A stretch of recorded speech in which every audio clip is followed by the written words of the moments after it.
Bonjour et bienvenue sur la chaîne d'Atsal dédiée à la Russie d'aujourd'hui. Je suis Alexandre Stefanesco et aujourd'hui, nous allons parler de la démographie russe et des conséquences de la situation démographique russe sur le marché du travail. Comme il y a beaucoup de chiffres, beaucoup de courbes, beaucoup de dessins, on va faire cette petite vidéo en mode slide. Donc, effectivement, la démographie russe est un sujet complexe qui a donné lieu à beaucoup de fantasmes dans la presse française notamment, mais pas seulement. En fait, les pronostics sur la démographie se sont tous avérés faux. La CIA en 2001 a annoncé que la population de la Fédération de Russie se situerait entre 130 et 135 millions d'habitants en 2015. Alors pour la petite info, on est quand même en 2020 et on est à 147 millions. Donc il y a une erreur de plus de 17 millions. L'Institut Robert Schuman en 2002 a annoncé qu'à l'horizon 2050, la population du pays atteindrait 77 millions d'habitants. En gros, ça aurait chuté 4 fois plus que lors de la Seconde Guerre mondiale. Bon, c'est évidemment impossible.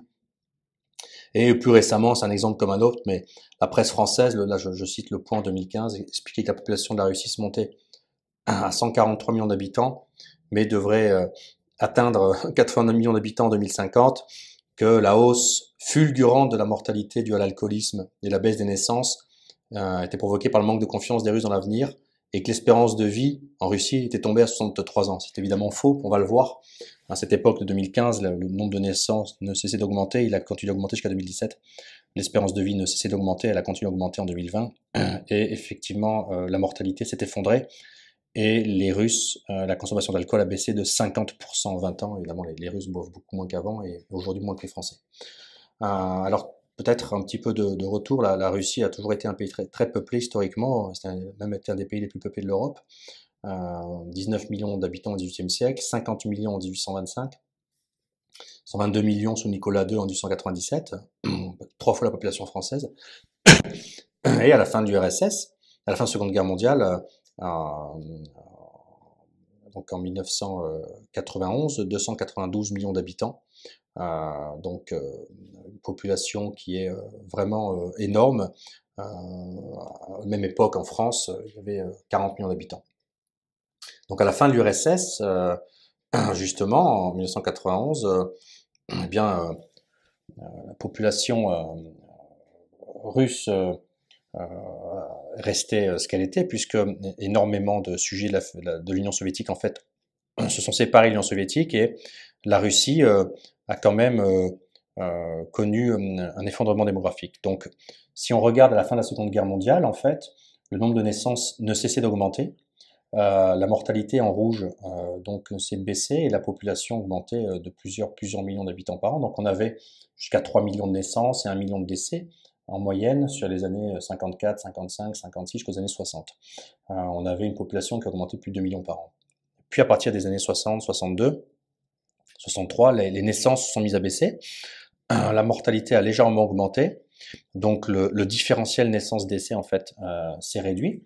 Ça nous a amené à la situation catastrophique des années 85-90 où globalement, à la fin de la perestroïka, les naissances se sont effondrées et la courbe des naissances et des décès s'est croisée.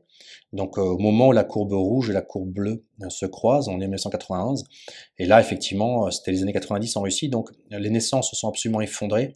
On est passé à 1,2 million, 1,3 million, 1,4 million naissances, et la mortalité elle a explosé. On est passé à plus de 2 millions, 2 millions et demi de décès, 2 millions 800 000 morts par an.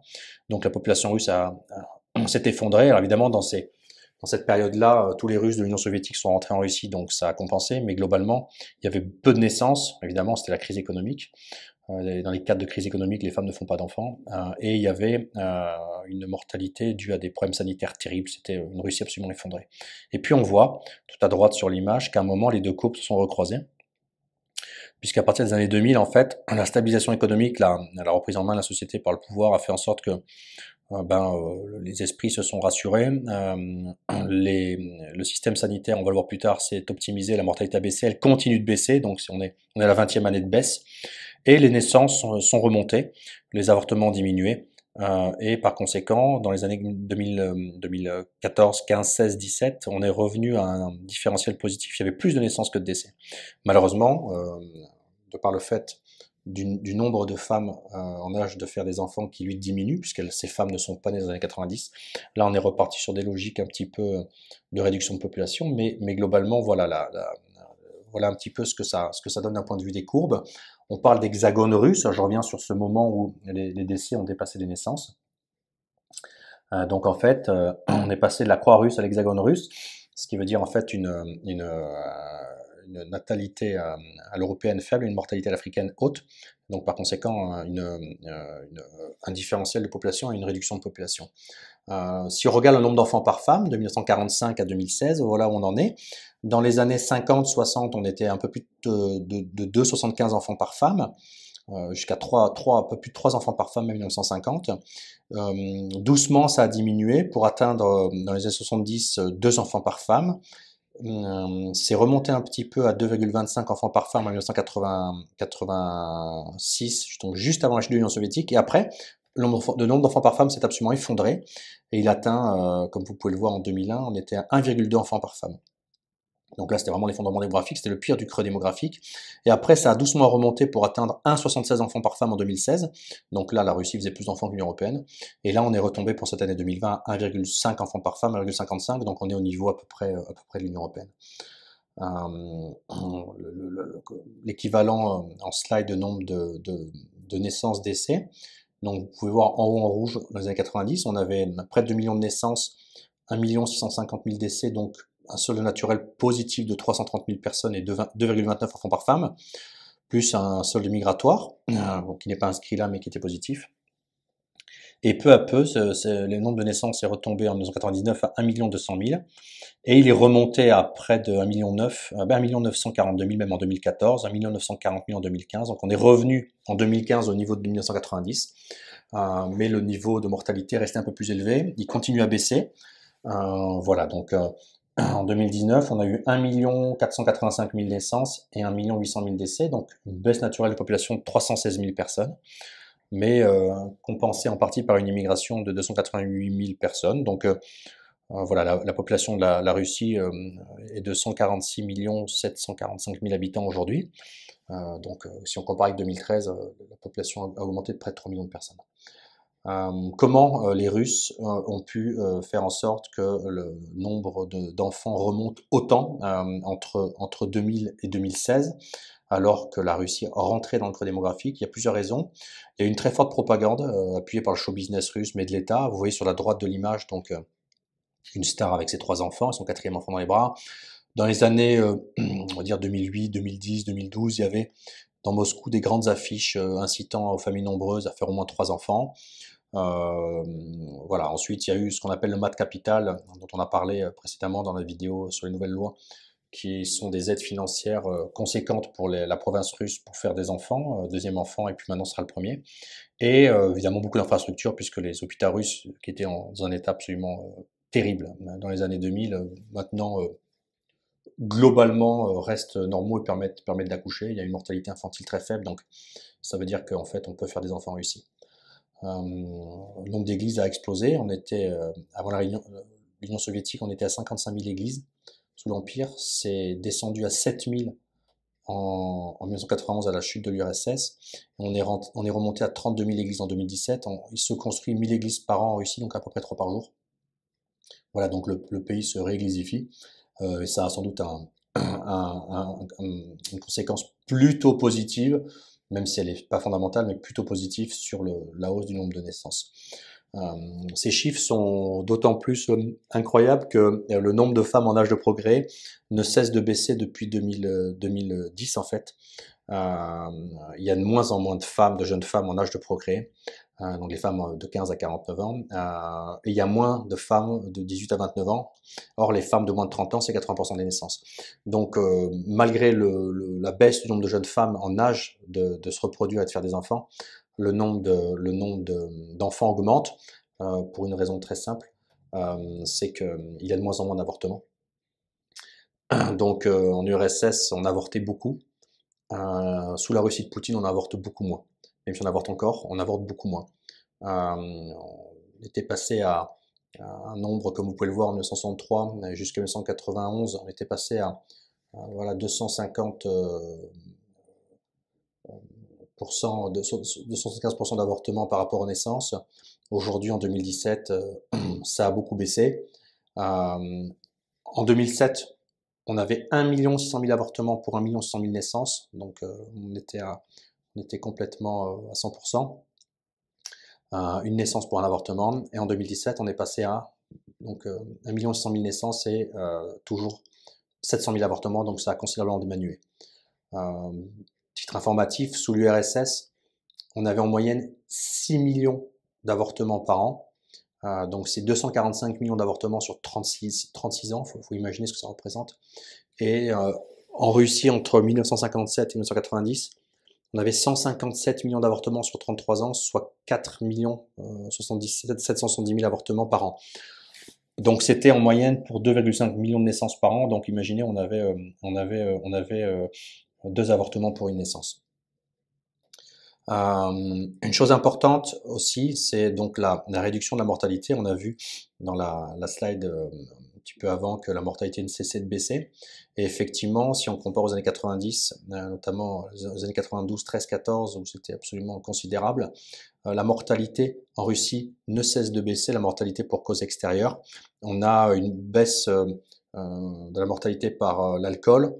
La consommation d'alcool a baissé de 43% en 20 ans.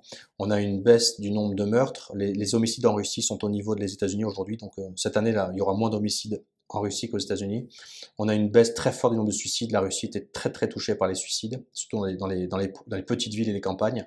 Et ça a baissé. Et enfin, toutes les causes autres, accidents de la circulation, etc., sont en baisse aussi. Donc la mortalité est vraiment en train de baisser. Et on parlait de la mortalité au volant. En 2007, on avait 233 809 accidents et 33 000 morts. Voilà, en 2019, on a 152 000 accidents et 15 600 morts et moins de blessés. Donc les situations sont en train doucement mais sûrement de s'améliorer et vont plutôt dans le très bon sens. Il y a aussi un facteur très important qui est l'espérance de vie. Donc, comme on peut le voir sur cette courbe, l'espérance de vie a longtemps, à partir des années 90, était inférieure à 68 ans. On était même tombé à 64 ans pour les hommes russes en 1995, c'est absolument incroyable. On vivait moins longtemps en Russie que dans certains pays d'Afrique. Et depuis 2004, l'espérance de vie augmente, elle a atteint 73 ans l'année dernière. Donc c'est aussi la raison pour laquelle il y a eu cette réforme de la retraite, c'est que les gens vivent plus longtemps, travailleront plus longtemps. Donc il y a un changement très très fort, c'est-à-dire qu'en une quinzaine d'années, on est passé de 65 à 75 ans. Voilà, donc ça c'est plutôt les choses jusqu'à aujourd'hui qui sont arrivées, qui ont été positifs. En synthèse, l'espérance de vie a augmenté, la mortalité a baissé, le nombre de naissances a considérablement augmenté, mais il rediminue depuis 2017, mais c'était prévisible. La question maintenant, c'est qu'est-ce qui va se passer demain? Alors en fait, si on regarde la pyramide des âges russes et qu'on prend les tranches d'âge de gens de 30 ans, par exemple, en 2015, donc il y a 5 ans, on s'aperçoit qu'on avait 1 248 000 hommes de 30 ans et 1 238 000 femmes de 30 ans. Donc au total, on avait à peu près 2 500 000 personnes. Ça, c'était 2 500 000 trentenaires en Russie. Mais comme vous le voyez dessous, les gens qui ne sont pas nés dans les années 90 arrivent sur le marché du travail. Et par conséquent, si on fait une projection de la pyramide des âges fournie par Rostat, l'Institut russe, la même chose dans exactement 30 ans plus tard, 20 ans plus tard, c'est-à-dire de 2015 à 2035, on compare les trentenaires, ils étaient 2,4 millions, et là nous n'en aurons plus que 836 000 hommes et 795 000 femmes, donc on sera 1,6 million. Donc le nombre de trentenaires va passer de 2,4 millions à 1,6 million, 1,7 million. Vous imaginez la tension que ça va créer sur le marché du travail. Il y aura 35% de capital humain embauchable en moins sur le marché du travail. Donc les conséquences vont être très fortes. Donc tout ne sera pas rose. La main d'œuvre, alors en vert, c'est l'ensemble de la population de la Fédération de Russie, donc en 1926, 1959, 79 et 2009. En jaune, c'est la population active, et en mauve, c'est les retraités. Comme on peut le voir, la population de la Fédération de Russie continue d'augmenter, donc on n'a pas le chiffre sur 2020, mais on est à 147 millions. Mais le nombre d'actifs baisse, il est passé de 89 millions en 2009 à 79 millions en 2020, donc plus de 10 millions d'actifs en moins. Et le nombre de retraités, lui, il a augmenté de 15% à 36 millions. Donc il y a vraiment un énorme problème, c'est-à-dire que la population vieillit, et d'autant plus que l'espérance de vie augmente considérablement. Donc il y a de plus en plus de gens qui sont vieux et qui arrivent en retraite. Et de l'autre côté, il y a une réduction, on l'a vu, du nombre d'actifs qui arrivent sur le marché du travail. Donc on peut comparer projection entre 2020 et 2036 du volume de gens disponibles sur des tranches d'âge définies. Et là, ce qu'on peut voir, c'est que les lignes oranges, c'est les lignes de 2020, c'est les lignes d'aujourd'hui, et les lignes de 2036 sont les lignes de demain. Donc demain, il y aura beaucoup plus de vieux, c'est les tranches hautes en fait de cette pyramide des âges. Mais comme vous pouvez le voir, il y aura beaucoup moins de jeunes. Par conséquent, la tension d'arrivée sur le marché du travail en 2035, elle sera actée. Si on regarde ici la courbe des 30-34 et 35-39, il y aura moins de gens de 30, 35, 40 ans sur le marché du travail. Mais le plus dangereux, c'est tout en bas de la pyramide des âges, c'est que les gens de 0 à 4, de 5 à 9 et de 10 à 14, eux seront surtout moins nombreux. Or, c'est ces gens qui, dans une génération, vont faire des enfants. Donc, ils seront encore moins nombreux pour faire des enfants. Par conséquent, la Russie va faire face à deux choses compliquées en 2040-2050, c'est qu'il y aura beaucoup de retraités parce qu'ils vivront tard, mais surtout qu'il y aura un problème de nombre de jeunes femmes et de jeunes hommes russes pour faire des enfants. Ils ne seront pas nombreux, donc à moins qu'ils se mettent à faire chacun 3 enfants, 4 enfants, la situation restera tendue démographiquement et la Russie devra soit acter d'être une population moins nombreuse qu'elle ne l'est aujourd'hui, ce qui peut créer d'autres problèmes, soit de faire appel à une main-d'œuvre d'étrangers. Donc évidemment, il y a des bassins énormes dans les régions voisines, c'est l'Ukraine, c'est la Biélorussie, mais voilà, et peut-être pourquoi pas des Européens, mais voilà, dans toutes ces zones, malheureusement, les situations démographiques sont similaires. Il n'y a pas beaucoup d'enfants par femme, donc le pool potentiel de jeunes étrangers à faire venir pour les russifier et pour leur faire des enfants n'est pas illimité. Moins d'actifs, donc là cette courbe montre en fait l'évolution par année, et à gauche vous avez le nombre en millions d'actifs. Donc on a touché un plafond en 2005 de 90 millions d'actifs, et vous avez 3 scénarios, donc en orange le scénario optimiste jusqu'à 2035 qui baissera le nombre d'actifs, qui remontera le nombre d'actifs à un peu plus de 80 millions, un scénario médian de base, on va dire, qui fait baisser le nombre d'actifs, et un scénario pessimiste qui le fait diminuer à 75 millions. Donc, de toute évidence, la population active en Russie, à moins de vagues d'immigration conséquentes, va être amenée à diminuer, ce qui va laisser de la place à tout ce qui touche à l'automatisation des processus et à la robotisation. Le nombre de retraités, lui, quel que soit le scénario, va augmenter, puisque de toute façon, les Russes vivent plus longtemps, et ça, c'est un fait qui va continuer. La population russe vivra sans doute jusqu'à 79, peut-être voire 80 ans en 2025. Donc, le nombre de retraités va passer de 38 millions à peut-être 45 millions, donc il y aura 5-6 millions d'actifs à charge en plus de passifs à charge pour chaque actif, et donc ça emmène à cette courbe assez extraordinaire où globalement la courbe rose, la courbe bleu clair en bas, c'est le nombre de retraités en millions, celle qui est on va dire horizontale et en bas de l'écran. La bleue un peu plus foncée qui diminue, c'est le nombre d'actifs. Et vous avez la courbe rose qui est le nombre de retraités pour 100 actifs. Donc en fait, aujourd'hui, on en est à peu près à, pour 100 actifs, il y a 46 retraités. Dans un scénario de 2050, on va passer à 70 retraités pour 100 actifs. Par conséquent, la charge de retraités par actif va considérablement augmenter, ce qui fait que la hausse des pensions ne sera possible que si l'État a des recettes fiscales absolument colossales, ou alors si les charges augmentent sur les entreprises et les travailleurs. Voilà, donc ça c'est pour dresser un portrait. C'est le plus gros frein pour l'économie russe, c'est-à-dire qu'aujourd'hui, ce qui freine l'économie russe, c'est le manque de main-d'œuvre. Bien sûr, il y a des marges très importantes encore pour tout ce qui est automatisation, robotisation, et il y a énormément de secteurs dans lesquels les petites mains vont être remplaçables par des machines outils, par de l'équipement. Mais il faut beaucoup de main d'œuvre pour les bureaux, il faut beaucoup de main d'œuvre pour le retail, il faut beaucoup de main d'œuvre pour la vente, il faut beaucoup de main d'œuvre pour les entreprises, il faut des ingénieurs qualifiés, il faut des techniciens, il faut des spécialistes. Et malheureusement, aujourd'hui, la Russie rentre pour les 20 prochaines années sur une dynamique de réduction de population, de population active, et donc les solutions sont peu nombreuses. Soit elles sont l'absorption de zones périphériques pour que les populations absorbées se transfèrent de ces zones périphériques que peuvent être l'Ukraine, la Biélorussie et viennent travailler au sein de la Fédération de Russie. On peut penser à la Chine à l'Est également.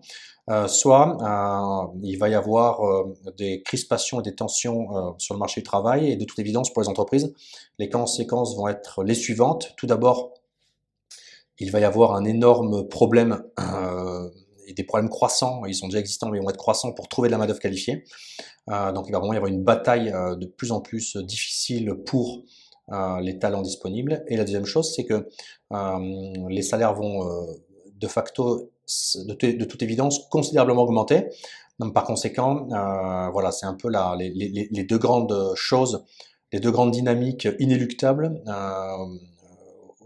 qui vont tomber sur les entreprises étrangères ou russes qui sont sur le marché et qui s'intéressent au marché russe. Alors évidemment, on va faire travailler les retraités, ils sont déjà une partie aujourd'hui, près de 10% des retraités travaillent, ça va sans doute s'accentuer, mais voilà, aujourd'hui on peut dire que le manque démographique de la Russie reste le plus gros frein pour l'économie russe. Merci d'avoir suivi cette vidéo. Si elle vous a plu, n'hésitez pas à la liker. Et si vous avez des questions ou des commentaires, n'hésitez pas à les laisser dans les commentaires sous la vidéo. Merci beaucoup et à bientôt sur la chaîne d'Atsal dédiée à la Russie d'aujourd'hui.